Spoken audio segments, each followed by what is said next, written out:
أشهد أن لا إله إلا الله وحده لا شريك له وأشهد أن محمدا عبده ورسوله أما بعد فأعوذ بالله من الشيطان الرجيم بسم الله الرحمن الرحيم الحمد لله رب العالمين الرحمن الرحيم مالك يوم الدين إياك نعبد وإياك نستعين اهدنا الصراط المستقيم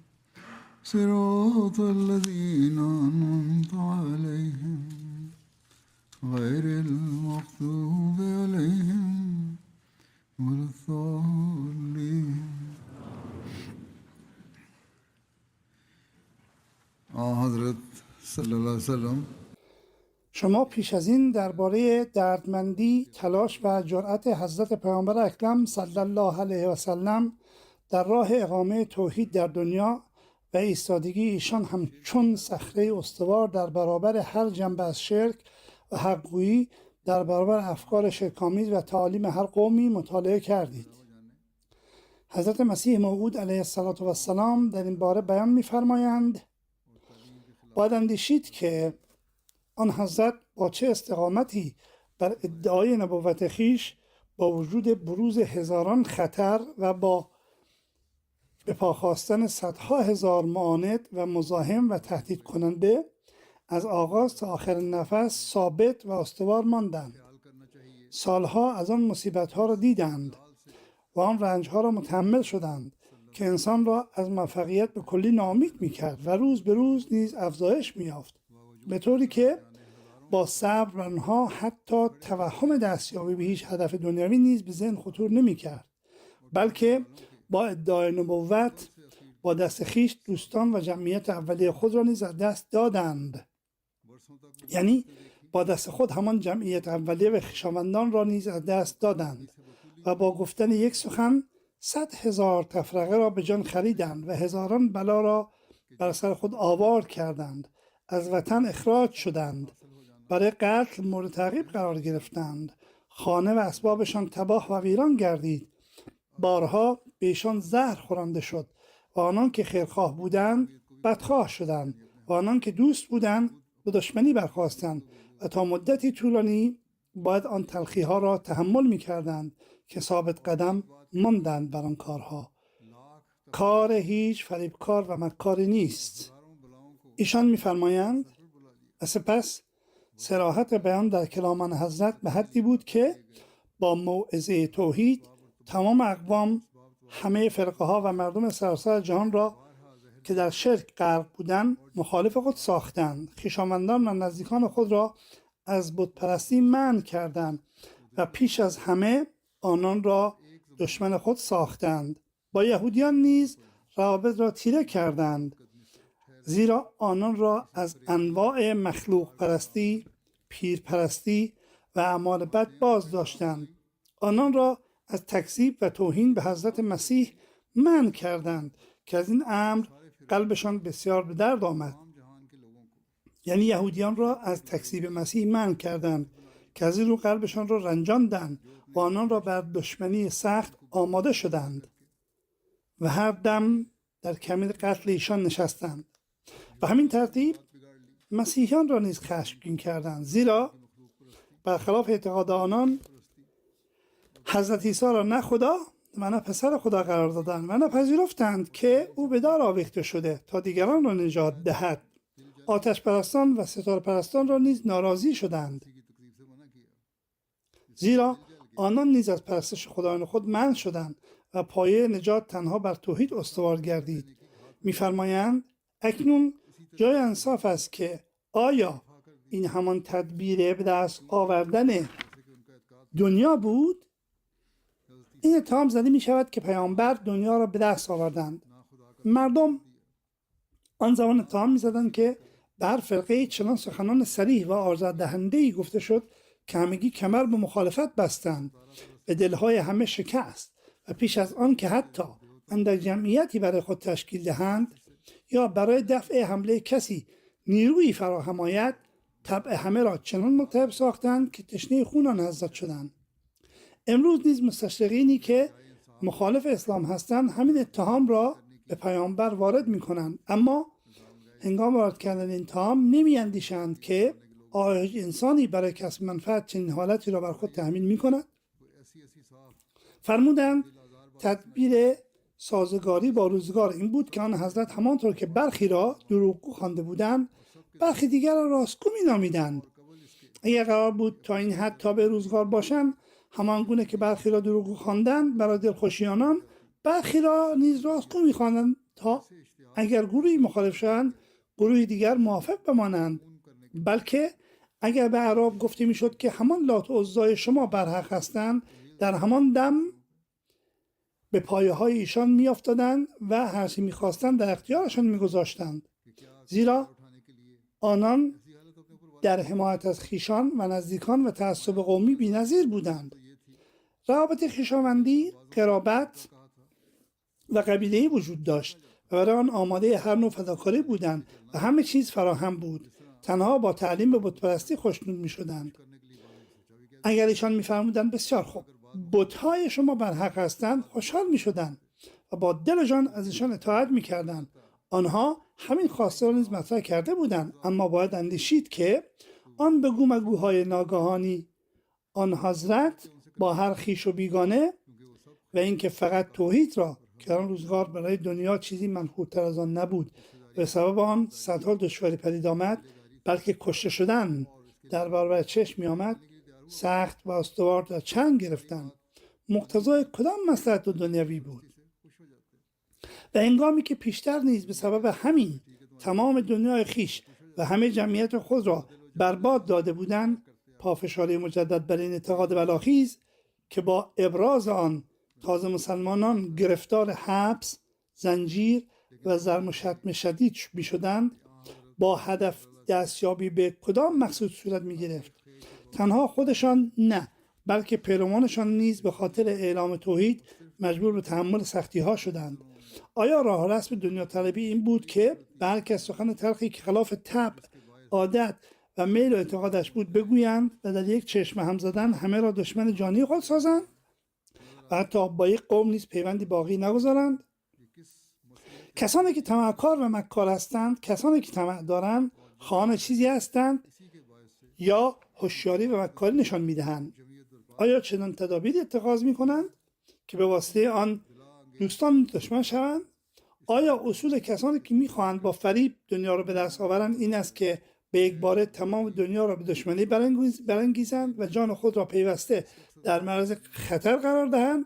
آنان برای رسیدن به اهداف خود با همه راه سازش پیش میگیرند و به هر فرقه‌ای گواهی حقانیت میدهند. کی عادت آنان است که برای خدا یک رنگ شوند؟ کی به یگانگی و عظمت خدا توجهی دارند؟ آنان چه نیازی دارند که به ناحق برای خدا رنج تحمل کنند؟ آنان همچون صیاد دام خود را در همانجا می‌گسترانند که مسیر بسیار آسانی برای شکار باشد. اگر می‌خواهند با فریب شکار کنند و به دام بیاندازند، همچون شکارچی تور می‌بافند و روشی را در پیش می‌گیرند که زحمتان اندک و سود دنیوی آن بسیار زیاد باشد. نفاق پیشی آنان و تملق خصلتشان است. با همه شیرین زبانی کردن و با هر دزد و درویشی ارتباط مساوی برقرار داشتن از اصول ویژه آنان است. پیوسته آمده اند تا با مسلمانان الله الله و با هندوها رام رام بگویند و در هر مجلسی با آری گفتن به آری و با نگفتن به نه همراهی می کنند. مطابق با هر مجلسی خود را با آن تطبیق می دهند. آنان را با خدا چه کار و با وفاداری به او چه ارتباطی است و چه نیازی دارند که جان خوش و آسوده خود را به رایگان گرفتار غم اندوه این و آن کنند. استادشان به آنها تنها یک درس آموخته است که به هر کس باید گفت همون راهی که تو میروی راست است و همون نظری که تو داری درست است و آنچه تو فهمیده ای همان صحیح است. خلاصان که آنان هیچ توجهی به راست و دروغ، حق و باطل و نیکوبد ندارند، بلکه هر کسی که از دست او کامشان شیرین شود در نظر آنان قدیس، پاکنهاد و مردی شریف است و هر کس که با تعریف از او شکم دوزخیشان پر شود همان را رستگار، وارث بهشت و مالک حیات ابدی می سازند. برای آنان او همه چیز می شود. اما با نگاهی به وقایع زندگی حضرت این امر بسیار آشکار، نمایان و روشن است که پیامبر در بالاترین درجه یک رنگ، پاک باطن، جانباز در راه خدا و در برابر خلق، کاملا رویگردان از بیم و امید آنان و صرفا متوکل بر خدا بودند، به طوری که در خواست و رضای خدا محو و فانی شدند و هیچ پروایی نکردند که با منادی توحید شدن چه بلایایی بر سرشان خواهد آمد و دست مشرکان چه رنج و دردهایی باید تحمل کنند، بلکه تمامی شدتها، سختیها و مشکلات را بر جان خویش هموار کرده و فرمان مولای خود را به جای آوردند و هر شرطی که برای مجاهده، وعظ و نصیحت لازم بود همه را به انجام رساندند و هیچ بیم دهنده ای را به حساب نیاوردند. ما به راستی میگوییم که در سرگذشت تمام پیامبران رویارویی با چنین جایگاه‌های خطرناکی و سپس چنین کسی که با توکل بر خدا آشکارا از شرک و مخلوق پرستی منع کند، با وجود این همه دشمن چنین ثابت قدم و استوار باقی بماند، حتی در یک مورد نیز ثابت نیست. در تاریخ انبیا نیز بنگرید، چنین ثابت قدمی هیچ کجا مشاهده نشده است. پس با اندکی ایمانداری باید اندیشید که چگونه تمام این حالات بر صداقت درونی آن حضرت دلالت می کنند. علاوه بر این، وقتی انسان عاقل بیشتر در این احوال تأمل کند، متوجه می شود زمانی که آن حضرت مبعوث شدند در حقیقت چنان زمانی بود که وضعیت موجود آن به شدت نیازمند یک مصلح ربانی و هادی آسمانی بزرگ و عالی قدر بود و هر تعلیمی که داده شد نیز در واقعیت راستین و چنان بود که نیاز مبرمی به آن وجود داشت. زمانه چنان تباه شده بود و در آن وقت به یک هادی، مصلح و رهنمای نیاز بود و در چنان زمانی ایشان آمدند با آن تعالیم جامع تمامی اموری بود که به واسطه آن تمام نیازهای زمانه برآورده میشد و سپس آن تعلیم چنان اثری از خود نشان داد که میلیون‌ها دل را به سوی حق و راستی کشانید و نقش لا اله الا الله را بر میلیون‌ها سینه حک کرد و علت غایی و مقصود نبوت را که همان تعلیم اصول نجات است به کمالی رسانید که به دست هیچ پیامبر دیگری در هیچ دوره‌ای به چنین کمالی نرسیده است. پس با نگاه به این وقایع بی اختیار این شهادت از عمق دل به جوش آمده و بیرون خواهد تراوید که پیامبر قطعاً هادی راستین از جانب خداست. کسی که روی تعصب و عناد انکار کند بیماریش لاعلاج است، چه بسا منکر خدا نیز بشود، وگرنه از تمام این نشانه های صداقت که به طور کامل در پیامبر گرد آمدن، اگر بتواند دست کم یکی را در پیامبر دیگری ثابت کرده و نشان دهد آنگاه خواهیم پذیرفت. سپس می‌فرمایند هندوها با تکذیب تمام پیامبران و کتب دیگر تنها سرود ویدا را می‌خوانند که هرچه هست فقط ویداست. مسیحیان نیز تمام تعالیم الهی را به انجیل ختم کردند. آنان در نمی‌یابند که قدر و منزلت هر کتابی با میزان افاده توحید سنجیده می شود. هر کتابی که در رساندن فیض توحید پیشتر باشد از نظر رتبه نیز والاتر است. اصل و اساس کتاب الهی این است که در آن درس توحید بیشتر باشد و به همین دلیل است که منکر یگانگی خداوند هر قدر هم که جامع اخلاق باشد باز هم نمیتواند نجات یابد. اگر تمامی اخلاق نیکو در اون جمع باشد اما منکر توحید باشد در نزد خداوند رستگار نیست. اکنون این آقایان باید بیاندیشند که توحید که مدار نجات و رستگاری است از طریق کدام کتاب بیش از همه در جان انتشار یافت. یک نفر بگوید که در کدام کشور یگانگی خداوند به واسطه ویدا گسترش یافته است. هیچ کشوری به چشم نمیخورد که در آن اشاره توحید به واسطه انجیل صورت گرفته باشد، بلکه پیروان انجیل موحد را اصلا رستگار نمیدانند. کسانی را که به توحید باور دارند رستگار نمیدانند و کشیشان اهل توحید را با آتشی تاریک میفرستند. آنان میگویند کسانی که به توحید اعتقاد دارند، به خدا یگانه باور دارند و به سه خدا معتقد نیستند، در آتشی خواهند افتاد که در آن گریه و دندان قروچه خواهد بود و به گفته آنها از این آتش سیاه تنها کسی در امان خواهد ماند که همواره مرگ، مصیبت، گرسنگی، تشنگی، درد، رنج، تجسم و حلول را بر خداوند روا بدارد، وگرنه هیچ راه نجات وجود ندارد. یعنی در این سخن چهره حضرت عیسی را ترسیم کردند. گویی آن بهشت خیالی نصف به نصف به انگلیسی ها و روس ها، دو ملت بزرگ اروپا، تقسیم و داده خواهد شد. اکنون کشورهای بزرگ دیگر نیز در آن شریک شدند. آمریکایی ها نیز چنین ادعایی دارند، بلکه اکنون کار به جای رسیده است که از سوی برخی اطرافیان رئیس جمهور آمریکا گفته می شود که آمدن دوم مسیح شاید در چهره ترامپ باشد. انا لله. ایشان می‌فرمایند که نصف به نصف تقسیم کرده و داده خواهد شد و سایر موحدین تنها به این گناه که خداوند را از هر گونه نقصی که با کمال تام و منافات دارد منزه می‌دانستند در دوزخ افکنده خواهند شد. غرض این نوشته ما این است که امروز در صفحه گیتی آنچه توحید نامیده می شود جز در امت پیامبر در هیچ فرقه دیگری یافت نمی شود و جز قرآن نشان هیچ کتاب دیگری یافت نمی شود که میلیون‌ها انسان را بر یگانگی خدا استوار سازد و در نهایت تعظیم راهنمای آنان به سوی آن خدای راستین باشد.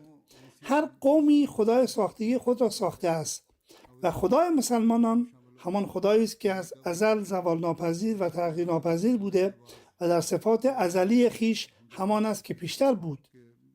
پس همه اینها وقایعی هستند که از آنها حقانیت نبوت هادی اسلام از من الشمس است. مانند روشنایی آشکار است، همچون خورشید درخشان است. زیرا معنای نبوت و علت غایه رسالت و پیامبری تنها در ذات پربرکت ایشان ثابت و محقق می گردد و همه چیز در همین حال اثبات است و همان گونه که صانع از روی مصنوعاتش شناخته می شود، خردمندان نیز با مشاهده اصلاح موجود آن مصلح ربانی را می شناسند. اگر سازنده‌ای باشد از آن چیزی که ساخته، هر قطعه یا هر چیزی که ساخته باشد از آن شناخته می شود که چقدر عالی یا چه نوع چیزی ساخته است. به همین ترتیب مصلح ربانی این گونه شناخته می شود که او مبلغ توحید است. به همین ترتیب هزاران واقعه دیگر نیز وجود دارد که تایید الهی آن حضرت را ثابت می کند.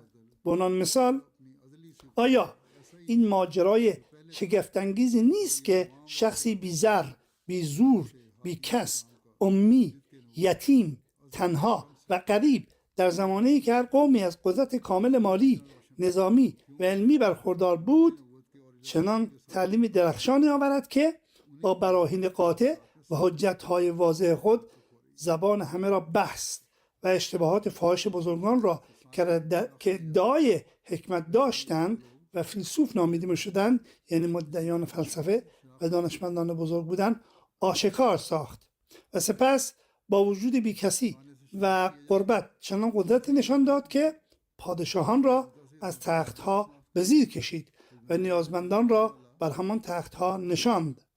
اگر تایید الهی نبود پس چه بود؟ آیا پیروزی بر تمام جهان در زمینه عقل، علم، قدرت و توانمندی بدون تایید الهی نیز امکان پذیر است؟ حضرت مسیح موعود می‌فرمایند که تاریخ به وضوح نشان می‌دهد و در مقامات متعددی از قرآن با کمال صراحت آمده است که حضرت پیامبر در زمانی مبعوث شدند که گمراهی و مخلوق پرستی در تمام دنیا گسترش یافته بود و همه مردم اصول برحق را رها کرده بودند و با فراموشی صراط مستقیم هر فرقه‌ای مسیر بدعت‌های جداگانه را پیش گرفته بود. در عرب دوران اوج بتپرستی بود. در فارس بازار آتش پرستی گرم بود. ایرانیان در آن زمان آتش پرست بودند و آتش را می پرستیدند. در هند علاوه بر بت پرستی صدها نوع مخلوق پرستی نیز رواج یافته بود و در همان روزگار چندین پورانا و کتاب پستک که بر اساس آنها دهها بنده خدا به مقام خدایی رسانده شده و اساس اتار پرستی بنا نهاده شده بود به نگارش در آمده بود و به قول پادری وارد و نیز بسیار از دانشمندان انگلیسی که نیز میگویند که در آن روزگار هیچ مذهبی خرابتر از مذهب مسیحیت نبود. جان دانپورت نیز این را نوشته است و افراد دیگری بسیار دیگری از مورخان مسیحی و دانشمندان انگلیسی هم چنین چیزی را نوشتند، البته در آن حد که به اطلاع و علم ایشان رسیده است که مورخان مسیحی و دانشمندان انگلیسی همچنین نوشتند که هیچ مذهبی به اندازه مسیحیت فاسد نشده بود و به دلیل بدرفتاری و کج اعتقادی کشیشان لکه ننگ بزرگی بر دامن بخش مذهبی نشسته بود و در عقاید مسیحیت نه یک یا دو چیز بلکه چندین چیز مقام خداوند را غصب کرده بود. پس مبعوث شدن حضرت پیامبر در چنین زمانه گمراهی فراگیری که خود وضعیت موجود آن زمان نیازمند یک معالج و مصلح بزرگ بود و به هدایت ربانی نیاز مبرم داشت و سپس ظهور ایشان و منور ساختن جهانی که با توحید و اعمال صالح و ریشه‌کن ساختن شرک و مخلوق پرستی که ام شرور است دلیل روشن بر این امر است که پیامبر فرستاده راستین خداوند و برترین همه پیامبران بودند. راستین بودن ایشان از آن رو ثابت است که در آن دوران عام ضلالت قانون طبیعت تقاضای یک هادی راستین را نیز داشت و سنت الهی اقتضای یک رهبر صادق را می نمود و آن را طلب می کرد.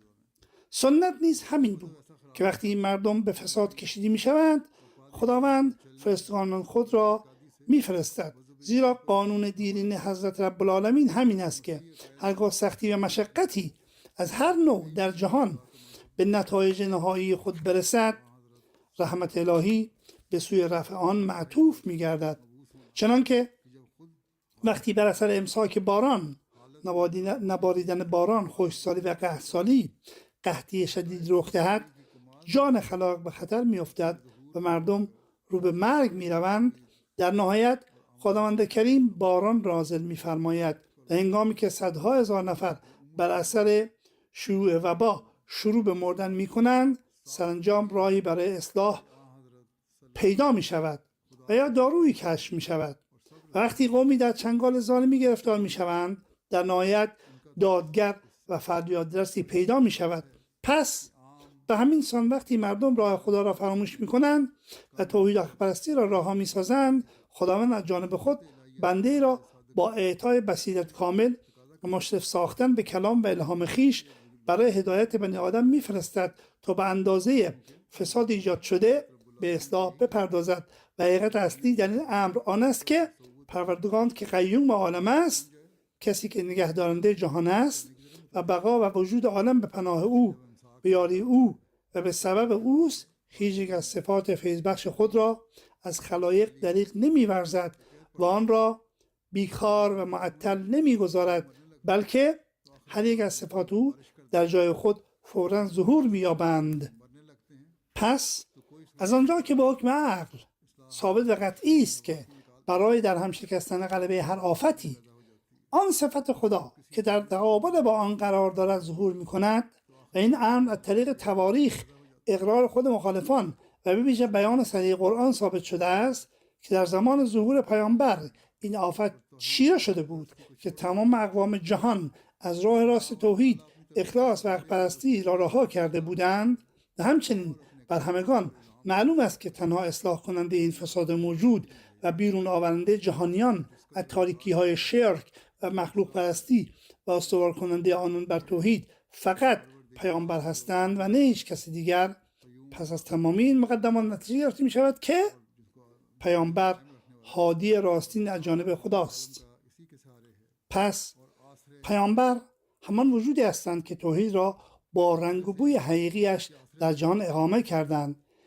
در خطبه‌های گذشته وقایع آن را نیز بیان کردم.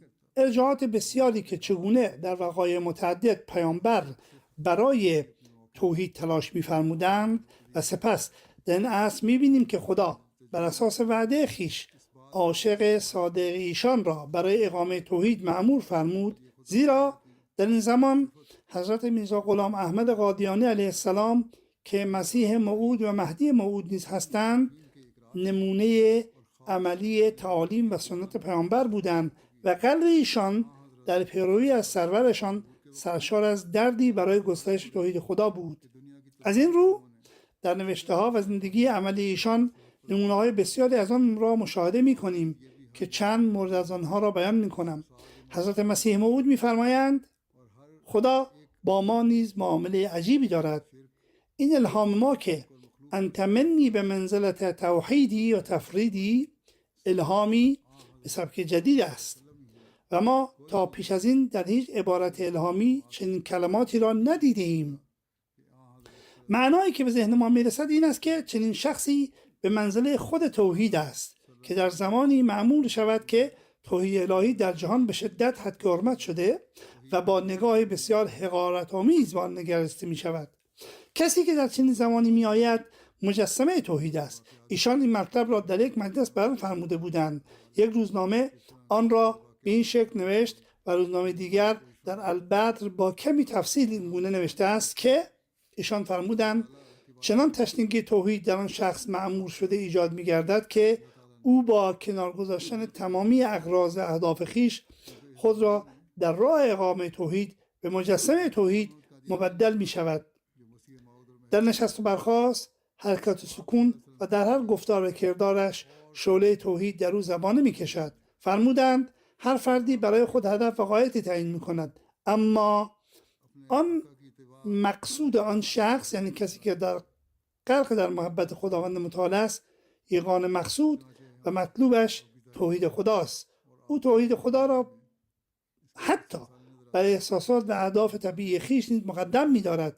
تمام نیازهای خود را پشت سر می‌گذارد و به همین ترتیب هر شخص بتی از اهداف خود دارد و می‌خواهد به آن برسد، اما تنها در اختیار خداست که او را به آن برساند یا پیش از آن عمرش را پایان بخشد.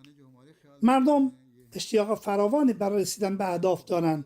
بازاریان، تاجران و کسانی که در پی اهداف دنیوی هستند و هدفی برای خود تعیین کردند، اما خدا یا آنان را به هدف میرساند یا پیش از آن زندگیشان ختم می شود. او برای مال، عزت، آبرو، همسر و فرزندان یا نیازهای دیگر خود بیقرار و بیخود می شود و چه بسا مردم با گرفتار شدن در همین مشکلات دست به خودکشی نیز می زنند. اما آن شخصی که از جانب خداوند مأمور شده و می آید، تمام جوش و خروش او برای توحید خداست و به جای خواسته های نفسانی خود برای توحید خدا مضطرب و بیقرار می گردد. می فرمایند من معتقدم که در چنین زمانی این کلمات از جانب خدا نازل می شود که انت منی به منزلت توحیدی و تفریدی، زیرا به خدا توحید بسیار عزیز است. این همان توحید بود که به خاطر آن خدا گاهی با وبا، گاهی با قحطی و گاهی با شمشیر دست پیامبران عظیم خود هزاران جان مشرک را برای اقامه آن تباه ساخت. شرایط مکه و مدینه منوره نیز تنها به همین خاطر پیچیده شده بود. مسئله حضرت موسی نیز برای همین توحید بود. حضرت مسیح موعود ضمن یادآوری شرک و انواع ظریف آن می‌فرمایند این هم ضروری است که از هر نوع شرک پرهیز شود. نه خورشید، نه ماه، نه ستارگان، نه آسمان، نه هوا، نه آتش، نه آب و نه هیچ چیز دیگری در زمین معبود قرار داده نشود و نه به اسباب دنیوی چنان عزتی داده شود و چنان بر آنها توکل گردد که گویی شریک خداوند هستند و نه همت و تلاش خود فرد چیزی به حساب آید که این نیز یکی از انواع شرک است، بلکه پس از انجام همه کارها باید چنین پنداشت که ما هیچ کاری نکردیم و نه در علم خود مغرور شده و نه به عمل خیش فقر ورزد، بلکه خود را در حقیقت جاهل و کاهل دانست و روح همواره در استان خدا سر بر خاک نهاده باشد. با وجود انجام هر کاری در پیشگاه خدا سجده کن که خداوندا همه چیز و تمام نتایج به فضل تو پدیدار خواهد شد. علم انسان نیاز معلمی است و در این حال محدود است و نیازمند آموزگاری است. علم انسان محتاج است اما با این وجود محدود است، اما علم او یعنی علم خدا هیچ معلم نیاز ندارد و با این وجود نامحدود است و در آن هیچ حدی وجود ندارد. شنوایی انسان نیز نیازمند هواست و محدود است. قدرت شنوایی انسان نیازمند هواست و با این حال تا حد محدودی میتواند بشنود، اما شنوایی خدا از قدرت ذاتی اوست، محدود نیست. و بینایی انسان نیز نیازمند خورشید یا نور دیگری است و در این حال محدود است، اما بینایی خداوند از نور ذاتی اوست و نامحدود است. و به همین گونه قدرت آفرینش انسان نیازمند ماده است و همچنین محتاج زمان است و سپس محدود می باشد، اما قدرت آفرینش خدا نه نیازمند هیچ ماده است و نه محتاج هیچ زمانی و نامحدود است، زیرا تمامی صفات او بی‌نظیر و بیمانند است و همانطور که برای ذات او هیچ مثل و مثلی وجود ندارد، برای صفات او نیز هیچ مثل و مثلی نیست.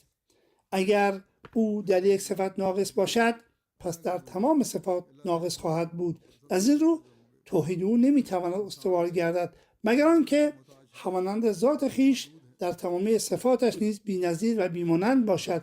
این همان توحیدی است که قرآن آموزش داده و مدار ایمان است. امروزه تحت تاثیر شرایط فعلی گاهی اوقات در میان کودکان نیز این سوالات مطرح می شود و پیوسته می نویسند که خدا را چه کسی آفریده است؟ خدا از کجا آمده است؟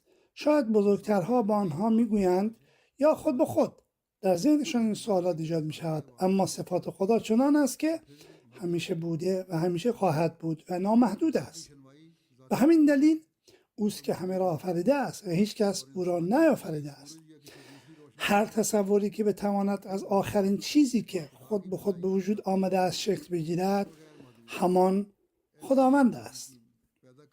حضرت مسیح موعود می‌فرمایند به یاد داشته باشید که توحید حقیقی که خدا اقرار آن را از ما می‌خواهد و رستگاری به اقرار آن وابسته است این است که خدا را در ذات خیش از هر شریکی خواه بت باشد، خواه انسان، خواه خورشید، خواه ماه، خواه نفس خیش و یا تدبیر، مکر و فریب خود منزه بدانیم و در برابر او هیچ قادری قائل نشویم، هیچ رزاقی نپذیریم، هیچ معز و مذلی را متصور نشویم.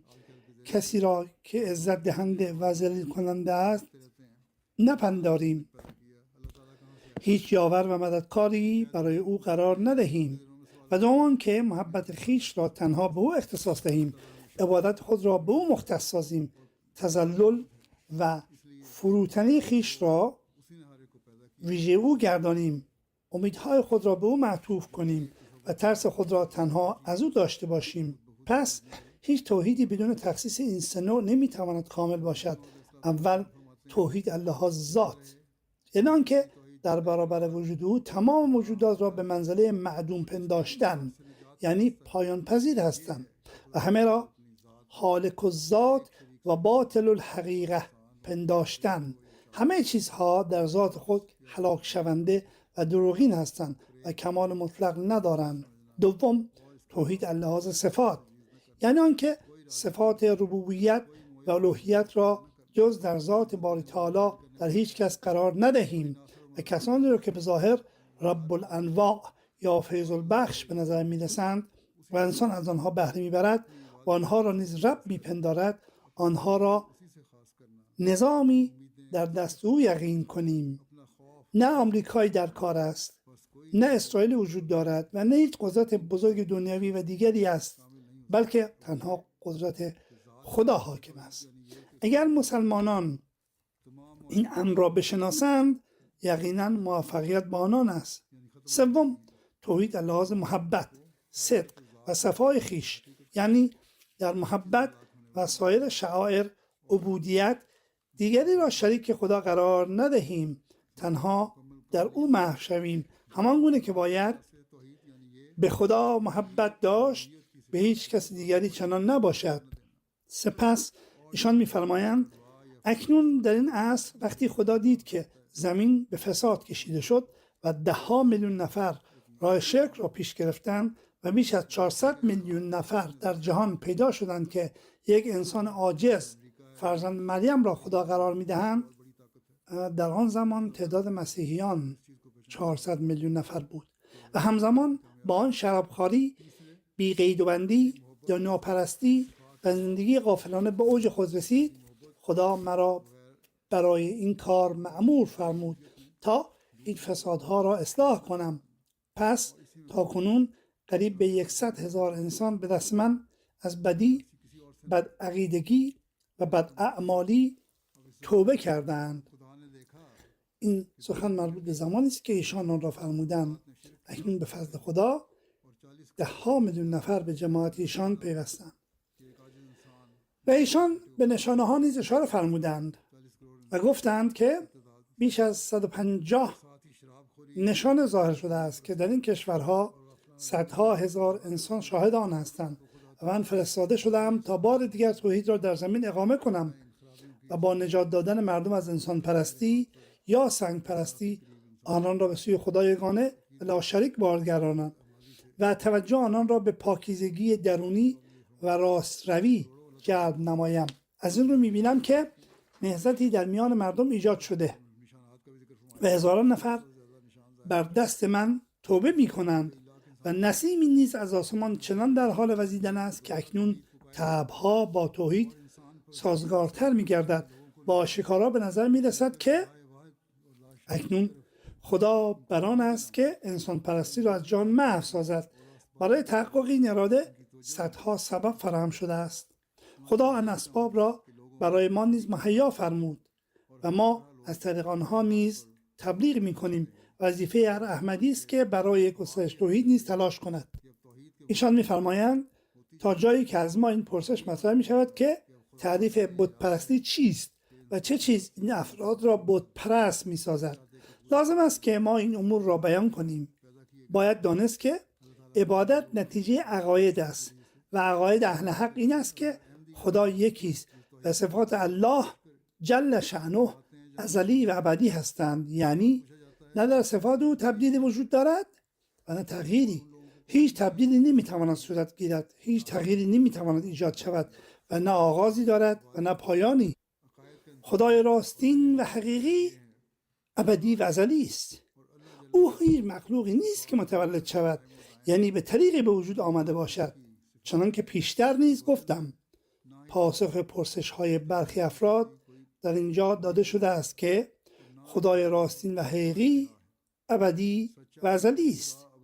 او هیچ مخلوقی نیست که متولد شود. او زاده نشده است و از صفاتی که پذیرش آنها باعث نفرت قلب ما شود منزه است. صفات او مایه اقرار قلب ماست و قلب ما با صفات او مأنوس است. او از ازل یگانه است. کدام قلبی است که منکر یگانگی باشد؟ او تا ابد یکی است. و کدام قلبی است که به تثلیث او اقرار کند؟ تعلیم مسیحیت این است که 3 خدا وجود دارد، اما کسی که نیک فطرت باشد هر نمیتواند اقرار کند که تثلیث وجود دارد. ایشان میفرمایند من برای اصلاح خرابی های تثلیث فرستاده شدم. از این رو این منظره دردناک که بیش از 400 میلیون نفر در جهان یافت میشوند که حضرت عیسی را خدا پنداشتند چنان قلب مرا به درد آورده است که نمیتوانم تصور کنم در تمام زندگیم غمی بزرگتر از این بر من گذشته باشد. بلکه اگر مردن از شدت غم اندوه برایم ممکن بود قطعا این غم مرا به هلاکت میرساند که چرا این مردم خدای یگانه و لا شریک را رها کرده به پرستش یک انسان عاجز میپردازند و چرا به آن پیامبری که با هدایت راستین و راه درست به دنیا آمد یعنی حضرت پیامبر ایمان نمی آورند.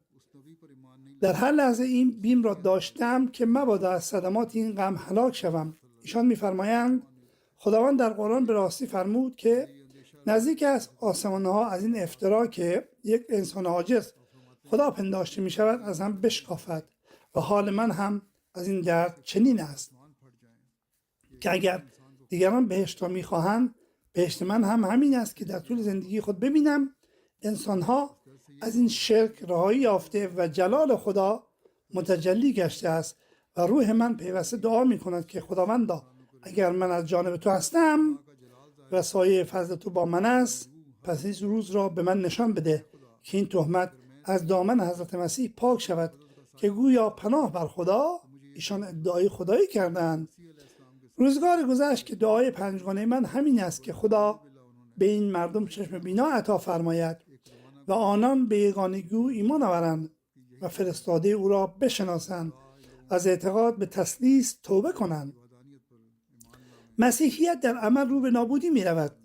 نظریه تثلیث تنها به صورت یک نظریه کتابی باقی مانده است. افراد بسیار کمی به آن عمل می کنند، به ویژه در اروپا. در آفریقا و آمریکای جنوبی هم هنوز هستند، اما کسانی که نظریه تثلیث را رها می کنند نیز به خدای یگانه باور ندارند. بنابراین برای استوار ساختن بر توحید باید تا حد امکان تلاش کنیم تا این پیام ها را برسانیم. خدا یاری کند تا هدفی که خدا ایشان را برای تقوان فرستاد و تعالیم توحیدی که پیامبر آن را اعلام فرمودند ما نیز هم عمل کننده دان توحید حقیقی باشیم و هم گسترش دهنده آن در جهان باشیم، زیرا اکنون تنها راه بقای بشریت همین است و جز این هیچ راه حل دیگری وجود ندارد. خدا توفیق آن را به ما عطا فرماید. پس از نماز 2 نماز جنازه غایب اقامه خواهم کرد. اولی مربوط به جناب خواجه ظفر احمد است که امیر سابق ناحیه سیالکوت بودند و مدتی بود که در آمریکا سکونت داشتند. چند روز پیش در 91 سالگی دار فانی را وداع گفتند. انا لله و انا الیه راجعون. آن مرحوم موسی بودند. دختر ایشان فتحی میگوید که ما از کودکی شاهد بودیم که ایشان زندگی خود را با اخلاص، فروتنی و اشتیاق کامل در راه خدمت به جماعت سپاری می‌کردند. پیوند عمیق ایشان با خلافت ویژگی بارز شخصیتشان بود که در ایجاد محبت و وفاداری به خلافت در قلب فرزندان و خانواده ایشان نیز نقش اساسی ایفا کرد و این یک حقیقت است. ایشان فردی بسیار وفادار، با اخلاص و پایبند به نظام جماعت بودند. ایشان توفیق یافتند که از دوره جوانی تا سالهای پایانی عمر خدمات متنوعی ارائه دهند. ایشان فرصت یافتند تا به عنوان قائد در مجلس خدام الاحمدیه ناحیه، قائد محلی، امیر ناحیه خدمت کنند. به خدمت رسانی به مهمانان حضرت مسیح موعود اشتیاق فراوانی داشتند و همواره هیئت‌هایی را که از مراکز می آمدند در منزل خود جای داده و با آنان خدمت می کردند. با کمال میل از آنان مهمان نوازی می کردند. هنگام انجام این خدمت آرامش خاصی در چهره ایشان نمایان می شد. هرگز سخن نامناسبی درباره هیچ مسئول نظام نگفتند و هرگز تحمل شنیدن آن را نیز نداشتند. هرگز در حضور خود اجازه انتقاد نمیدادند. توکل بسیار کاملی به خدا داشتند. هرگاه با آزمایش روبرو می شدند، خواه در خدمت جماعتی و خواه در زندگی شخصی، همواره تمام توجهشان به سوی دعا معطوف بود و به خدا توکل کامل داشتند. و دخترشان میگوید ما نیز شاهد بودیم که در بیشتر اوقات خدا ایشان را به طور کامل یاری فرمود و دعایشان را مستجاب کرد و ایشان همچنین به مادر بیمار خود خدمات بسیار ارائه دادند. سالها با نهایت صبر و محبت از ایشان پرستاری کردند. بازماندگان ایشان علاوه بر همسر شامل 3 دختر، نوه‌ها و نتیجه هستند. خدا با ایشان با مغفرت رفتار فرماید. به همین ترتیب از نظر اداری نیز به عنوان امیر ناحیه از وضعیت تمامی جماعت‌ها آگاه بودند. از کوچکترین جماعت‌ها در روستاها مطلع بودند و تمامی راه‌ها را می‌شناختند و از شرایط ناحیه نظارت بسیار دقیقی داشتند. چنین نبود که تنها به عنوان امیر نشسته باشند و در شهر اقامت کنند، بلکه به همه جا سفر می‌کردند و در مراسم جلسه سالانه زمانی که شرایط مناسب بود قطارهای ویژه را برای شرکت کنندگان جلسه از سیالکوت بیامد. ایشان با نظم و انضباط کامل آن را مدیریت و برنامه‌ریزی می‌کردند. شخصیتی بسیار با محبت بودند و همان گونه که گفتم همواره سرشار از اخلاص و وفا و انسان بسیار متواضع بودند. خدا ایشان را بیامرزد. دومین ذکر مربوط به جناب اوندور اوگو آلیدو است. ایشان از احمدیان بومی بورکینافاسو بودند. کارمند ارتش بودند و اخیراً در روستایی از توابع اویوگیا مشغول به خدمت بودند، زیرا تروریست ها در اینجا فساد بسیاری به پا کردند. بنابراین در 3 مارس طی حمله تروریست ها در حین انجام وظیفه جان باختند و به شهادت رسیدند. انا لله و انا الیه راجعون. ایشان 40 سال سن داشتند و خادمی مخلص بودند. در سال 2007 میلادی احمدیت را پذیرفتند و ایشان و همسرشان در خانواده خود تنها احمدی بودند. شخص دیگر در خانواده ایشان احمدی نبود. جناب سعادت مبلغ منطقه‌ای میگویند مرحوم یکی از اعضای بسیار فعال جماعت بودند و پیوند عمیقی با جماعت و خلافت داشتند. جوانی احمدی بسیار نیک، عبادتگزار و با اخلاص بودند. پیشتر نیز به عنوان قائد مجلس خدام الاحمدیه خدمت کرده بودند. در پرداخت اعانات منظم بودند. در برنامه‌های جماعتی مشارکت پررنگی داشتند. با وجود خدمت در ارتش هر سال در جلسه سالانه بورکینافاسو شرکت می‌کردند و مربیان و معلمان با نهایت احترام و تکریم رفتار می‌کردند و با آنان نیز یاری می‌رساندند. در سال 2008 میلادی هنگام به سفر غنا رفتم، کاروانی از خدام بورکینافاسو با دوچرخه به آنجا آمدند با طی کردن بیش از 1000 کیلومتر و دوچرخه‌های آنان نیز مانند دوچرخه‌های ما در اینجا نیست. دوچرخه‌های فرسوده و جاده‌های خراب. با وجود این مسافتی بیش از 1000 کیلومتر را طی کردند. آنان به غنا رسیدند و در آنجا با من دیدار کردند. همواره برای جلسه ها نیز با دوچرخه می رفتند. جناب سامپوری عبدالرحمن مبلغ محلی میگویند من ایشان را خدمتگزار بی‌دریغ برای جماعت و همواره آماده به خدمت یافتم. هرگاه برای کاری فراخوانده می شدند فوراً لبیک می گفتند. در مراسم جلسه سالانه و سایر اجتماعات سازمانی با مسئولیت پذیری کامل کار می کردند. چنان فداکاری بودند که مردم به دلیل فعالیت‌هایشان ایشان را معلم کوچک می‌نامیدند. بلکه حتی معلمان نیز با چنان روحیه وقفی کار نمی‌کنند که ایشان انجام می‌دادند. هنگامی که حتی در ارتش کار پیدا نکرده بودند بسیار نگران بودند که من این روزها کاری ندارم، من فقیر هستم و چگونه می‌توانم در پیشرفت جماعت سهیم باشم. به هر حال وقتی شغلی یافتند با نظم و استمرار پرداخت اعانه را آغاز کردند. پیوند بسیار عمیقی با جماعت داشتند. به هر جا که منتقل می شدند ابتدا به جستجوی مرکز جماعت یا مسجد می پرداختند و به طور منظم در نماز جمعه و برنامه‌های دیگر حضور می یافتند. بازماندگان ایشان علاوه بر مادر و همسر شامل یک پسر و 2 دختر هستند. خداوند متعال با ایشان با مغفرت و رحمت رفتار فرماید.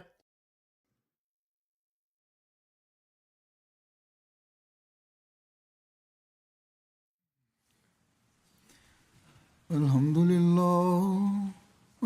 لله نحمده ونستعينه ونستغفره ونؤمن به ونتوكل عليه ونعوذ بالله من شرور أنفسنا ومن سيئات أعمالنا من يهده الله فلا مضل له ومن يضلل فلا هادي له ونشهد أن لا إله إلا الله ونشهد أن محمدا عبده ورسوله عباد الله رحمكم الله إن الله يأمر بالعدل والإحسان وإيتاء ذي القربى وينهى عن الفحشاء والمنكر والبغي يعظكم لعلكم تذكرون اذكروا الله يذكركم وادعوه يستجب لكم ولذكر الله أكبر